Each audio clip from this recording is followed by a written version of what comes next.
This is Agriculture Today, and I'm Shelby Varner with the K-State Radio Network.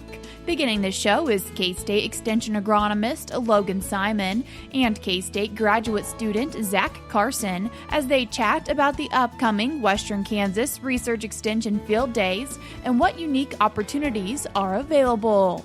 K-State Small Ruminant Specialist Kelsey Bentley keeps the show rolling as she highlights the Sheep and Meat Goat Center at K-State and what makes the facility stand out and be educational. Raymond Cloyd, K-State Horticultural Entomologist, ends the show with a report on several insect pests that are currently active in Kansas: bagworms, lace bugs, two-spotted spider mites, and squash bugs. That and more is coming up ahead.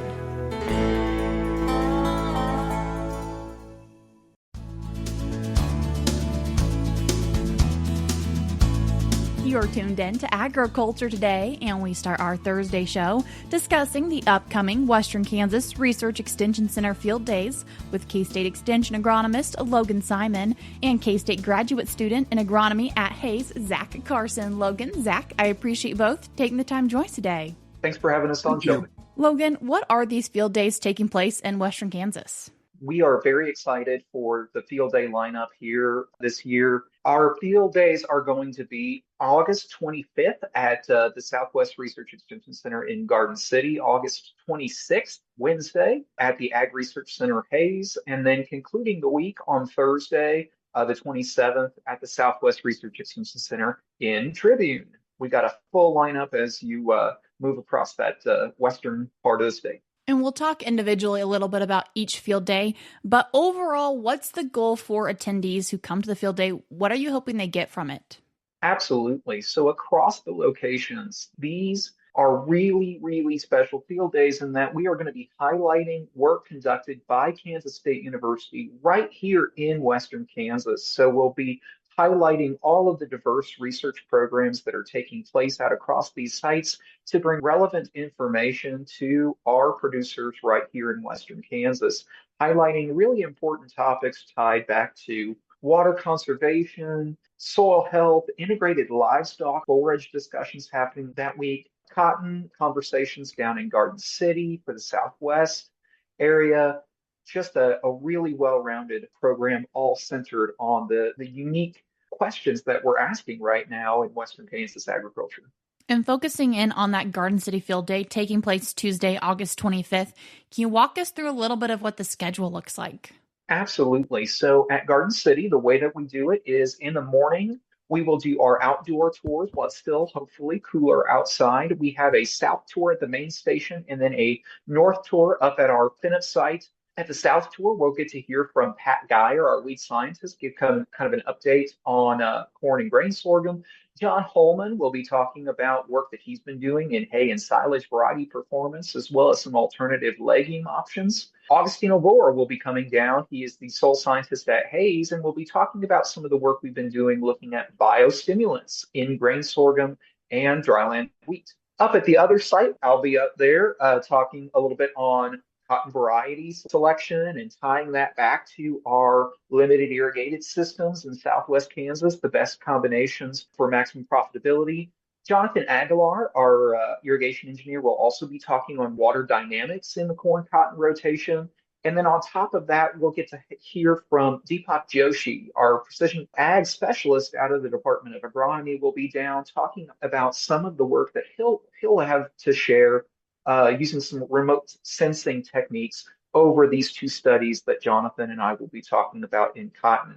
We have lunch provided at 12:30 and an opportunity to actually walk around. We'll have some displays from vendors, sponsors of the field day at Garden City. And then the afternoon is going to be inside with some indoor presentations. We'll hear from a graduate student from the Department of Agronomy on campus talking about water resilient alfalfa production and also sharing a survey that they've been putting out there. And then Anthony Zukoff will give his insect update for corn and sorghum. At Garden City, one of the unique things that we bring to this field day is that we'll top it all off at the end with a core hour from the Kansas Department of Agriculture. That will round out education, especially for those that are looking to get some certified pesticide applicator credits. We'll be offering that there at the end of the field day. On that following day, heading over to Hayes. And is this schedule looking similar or a little different? Yeah, so Hayes will be all centered around that work out of the Hayes Station for that kind of tier of counties, and really emphasizing dryland production systems for that West Central environment. Some more presentations again. Augustino Bohr and his our student Benjamin Garcia will be talking about nitrogen enhanced efficiency fertilizers and biostimulants in grain sorghum. We'll also get to hear from Ram Parmal. He is the sorghum and millet breeder. He'll be talking about pearl millet for forage. Emma Briggs will be coming in with a presentation. She is a beef cattle specialist out of Hayes. She'll be talking about some new research in finishing beef cattle. Jeremy Kwame will talk on residual herbicide programs for weed control in grain sorghum.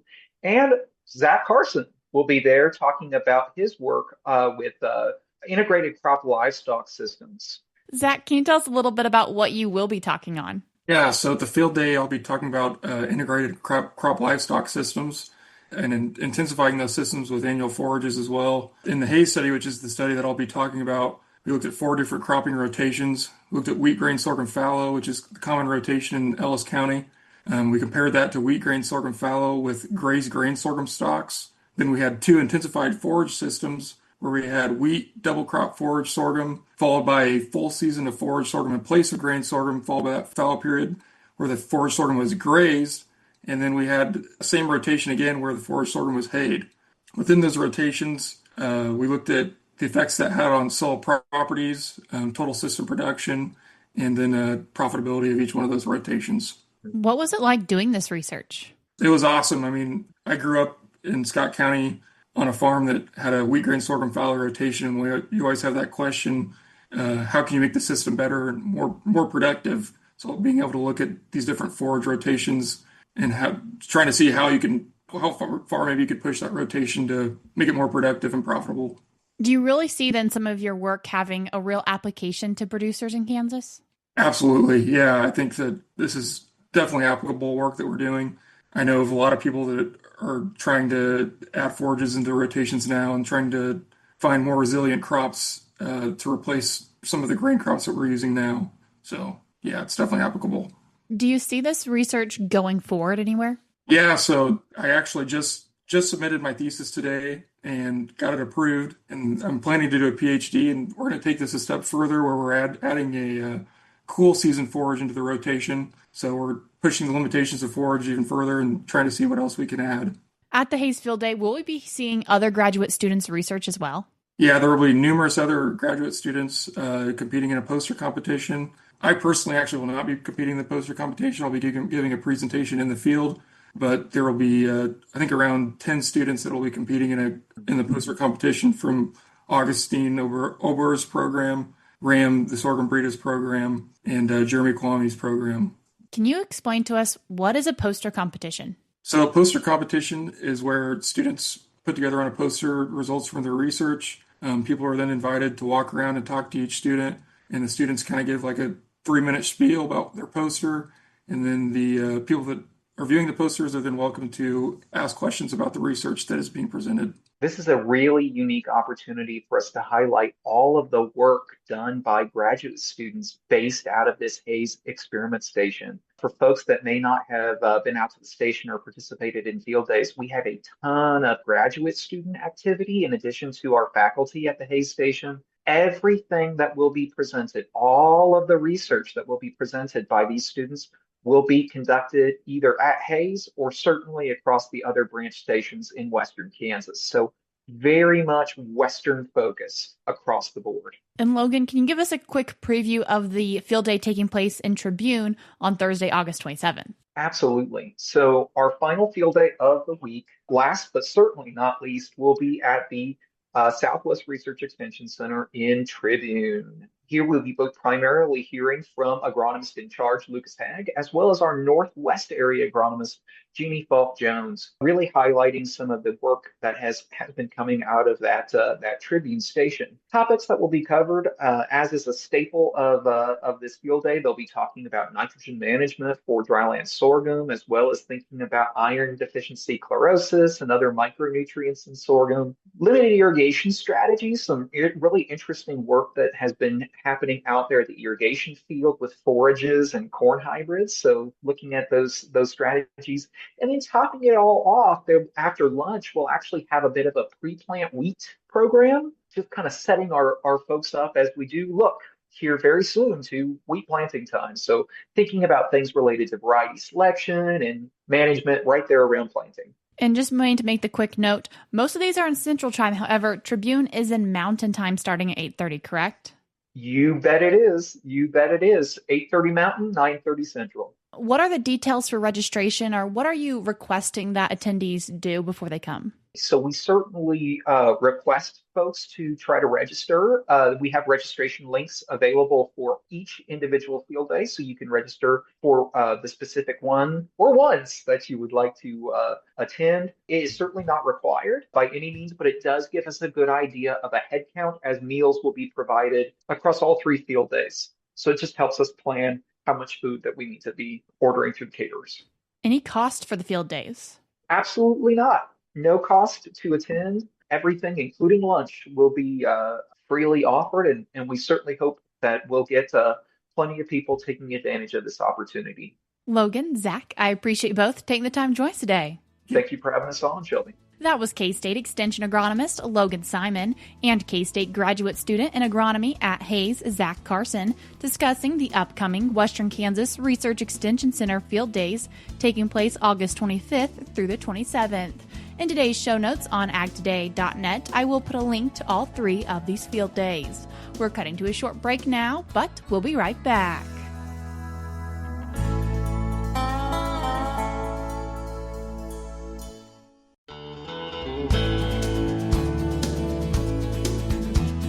You're tuned in to Agriculture Today, and we continue our show discussing K-State's Sheep and Meat Goat Center with K-State Small Ruminant Specialist Kelsey Bentley. Kelsey, thanks for joining us today. Thanks for having me, Shelby. Kelsey, the Sheep and Meat Goat Center, one of the many animal facilities around campus, but what is this one specifically? Yes. So the K-State Sheep and Meat Goat Center was completed in 2011. It's a unit within the Department of Animal Sciences and Industry. It's just off of Denison Avenue, so it's kind of right there with the Bill Snyder Stadium. Just fun fact about sheep and meat goat. Sometime we'll get tailgaters every once in a while that kind of walk by our facility headed to the K-State games. And so I do think that this particular unit is heavily utilized by ASI's department to meet the land-grant mission of teaching, research, and extension. So within the K-State Sheep and Meat Goat unit, it's really unique in the fact of we do all 3. A little bit just about our actual sheep and goats head wise. We do have approximately 150 head of sheep, and then we also have 50 head of meat goats within the facility. And then it's a 62-acre native grass pasture right there, kind of right off of Bill Snyder that we use. And it's predominantly grazing system, but we do a little bit of everything. So the facility itself is really well designed, and once again, kind of fulfills all 3 of the missions here within the department. Are students involved with helping this center function and run? Yes. The unique thing about K-State Sheep and Meat Goat, I will plug our students and I will plug our workers because they really are what allow that facility to be successful. So the facility itself is run under the leadership of Dr. Peyton Dahmer. And then I also kind of coordinate some research and then help with some efforts on the extension and research side. It's definitely a joint effort, but I will say that is both not our predominant role, right? We have other things that we need to do. He's the livestock judging coach. I serve on the extension side, kind of traveling across Kansas. So we are unique in the fact that this unit runs on students and students alone. We have no staff member there daily, and instead it's run through a designated graduate student. So previously that would have been Kristen Caller, and she has done an amazing job at helping us out and managing the day-to-day of that unit. And now she has gone and left us on to bigger and better. She's moved on and kind of now pursuing a PhD at Texas A&M. And so now instead, one of my graduate students, Elaine Cockcroft, has kind of moved into that role as more of that management. But the unit itself would not be what it is without the immense student impact that we get.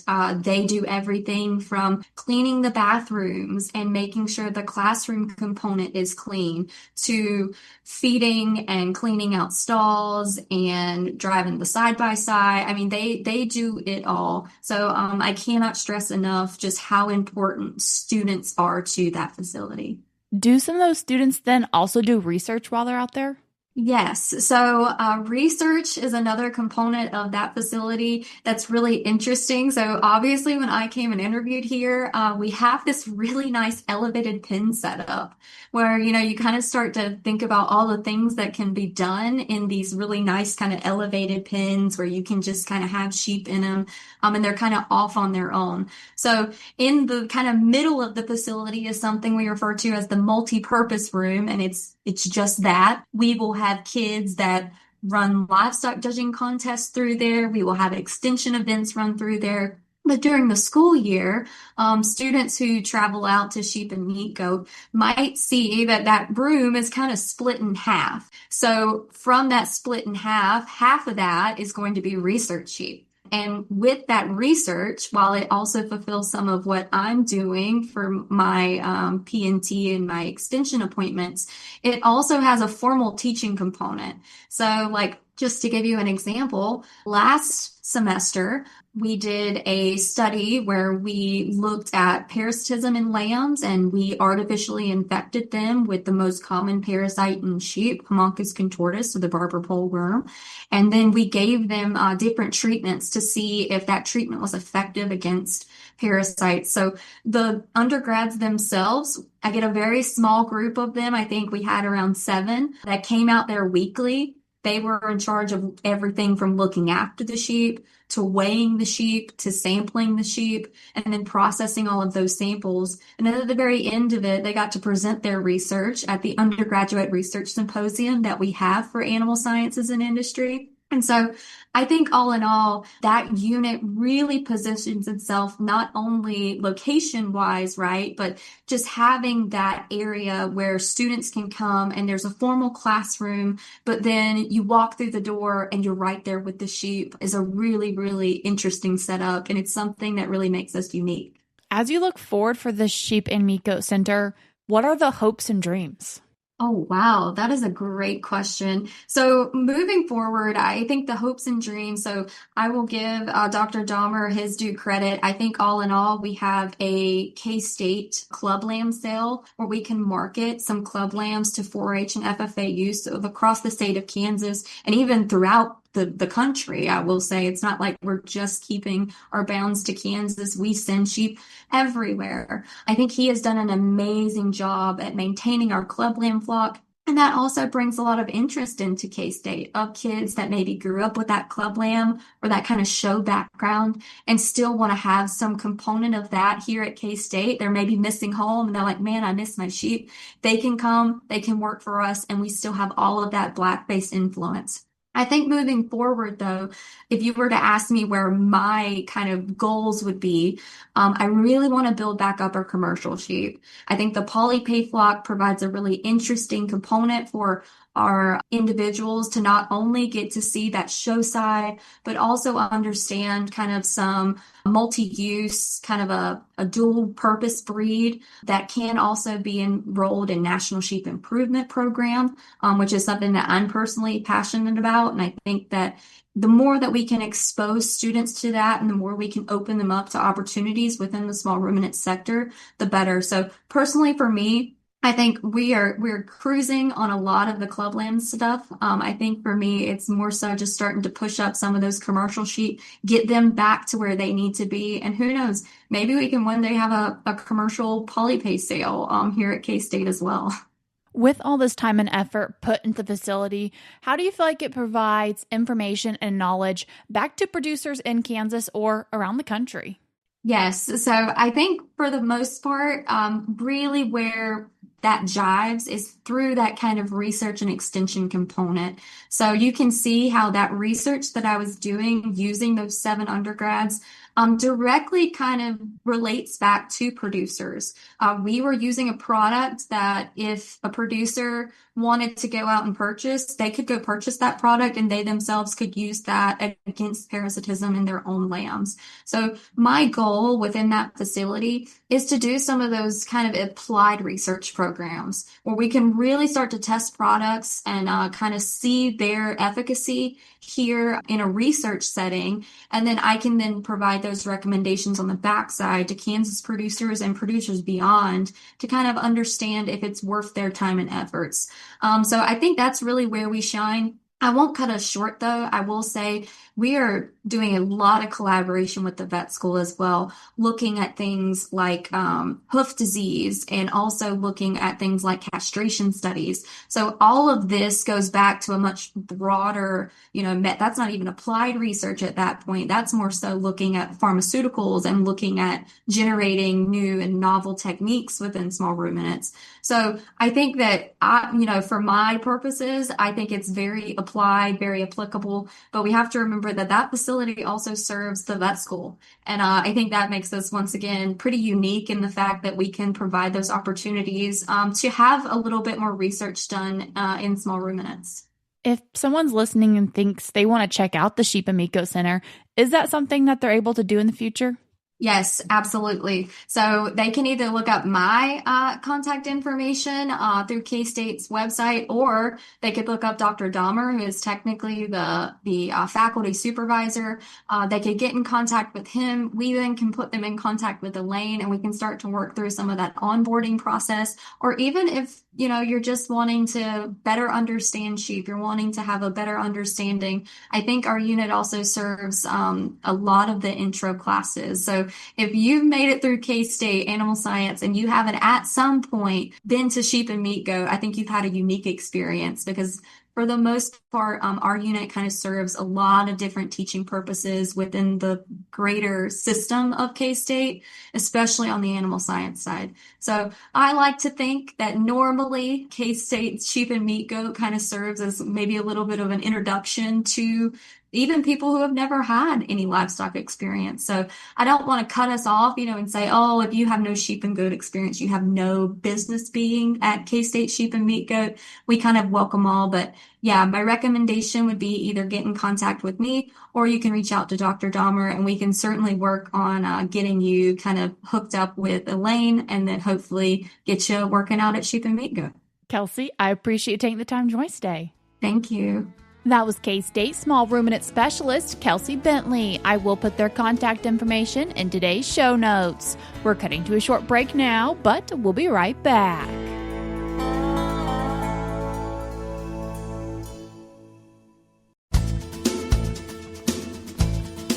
Thanks for joining us on Agriculture Today. Along with Shelby Varner, I'm Jeff Wickman. K-State horticultural entomologist Raymond Cloyd has a variety of insect pests to cover this week, including bagworms, lace bugs, two-spotted spider mites, and squash bugs. Raymond, where do we stand on bagworm activity right now? We're really beyond the spraying point? Yeah, Jeff, at this point, the usual products we recommend are like spinosad or BTK, which is the Bacillus thuringiensis bacteria. Those are really going to be not effective because the caterpillars in the bags are getting larger and they're less susceptible to those materials. So right now, we're getting close where the caterpillars will start forming a cap on the bag and thinking about reproduction. So if you still see bagworms on there, you can apply a pyrethroid like a bifenthrin or cyfluthrin. But be aware that those materials are very harmful to beneficial insects and mites as well as pollinators like honeybees. So you don't want to spray your plants. Now, conifers we don't worry about, but if you've got bagworms like on crabapple tree or something, you don't want to spray when the bees are active. So do it in the early morning or late in the evening. And thorough coverage is critical. Those products are contact. So if they're not coming out of the bag, you're not going to get contact on them. The other one is just hand remove the bags, put them in some soapy water, let them sit for 15 minutes, and then put them in the full sun, and that should kill them. Now, the male bags, the one with the brown papery cases, they don't have any eggs, so don't worry about hand picking those. But you want to get the ones that will be females, because remember, later on, the female will go into a prepupal stage, and then she dies, but not before she lays her complement of 500 to 1,000 eggs, and that's how bagworms will overwinter, yeah. In terms of lace bugs, what are we seeing there? Well, this is the time of year we see this bronzing on the leaves of sycamore, tilia, pyracantha, cotoneaster. This is the lace bugs, and you'll see, if you look on the leaf underside, you'll see the black excrement, the black nymphs, and then the lacy adults. On large trees, they're not much of an issue. You can use a high-pressure water spray or just allow the natural enemies, such as green lacewings, feed on them.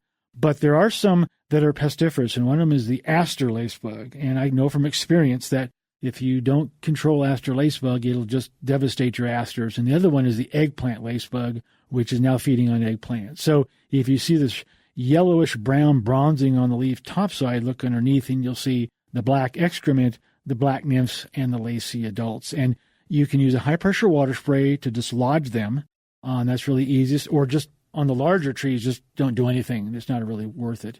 But on the asters and vegetable crops, yes, you might need to intercede to reduce any further damage. Two-spotted spider mite, what's happening there? We have two mite types in Kansas. We have the cool season mite, and one representative of that is the spruce spider mite. And then the warm season is the two-spotted spider mite, which gets on euonymus and tomato, a wide variety of annuals, perennials, vegetables, and fruit tree crops, basically. There are miticides available. Again, high-pressure water spray on small trees or shrubs or planting materials. There are miticides out there. One of the products we recommend is mineral-based oils, which smother the eggs, the nymphs, and the larvae and the adults. But you don't want to spray when the ambient air temperature is over 80 degrees Fahrenheit. And you want to make sure your plants are watered beforehand so you don't run the risk of any burning, okay? Especially on hot August days when high relative humidity. So coverage is critical because all the life stages are going to be on the leaf underside. And then in terms of squash bugs, they're still active. Yes, they are. If you've got squash or pumpkins. And so squash bug adults and the nymphs are out feeding on squash and pumpkin plants and others. Really, they're very difficult to deal with in insecticides. You can vacuum them up, handpick, or just dispose of plants heavily infested. It's probably too late to do a late planting, but if there's an opportunity there's that. You can spray pyrethroid insecticides such as bifenthrin, cyfluthrin, lambda-cyhalothrin will work. The adults are less susceptible because of this thick, waxy cuticle they have, which is very similar to grasshoppers. So they mostly work better on the nymphs. There are 5 nymphal instars, but the adults, the mortality will be reduced on the adults. If you have questions, we do have an extension publication on just about all these insects and mites we're talking about. What we do have a squash bug, you can download and get more information. That's K-State horticultural entomologist Raymond Cloyd with information on bagworms, lace bugs, two-spotted spider mites, and squash bugs. To learn more, contact your local K-State Extension office. And that'll do it for this edition of Agriculture Today. For Shelby Varner, I'm Jeff Wickman. This is the K-State Radio Network.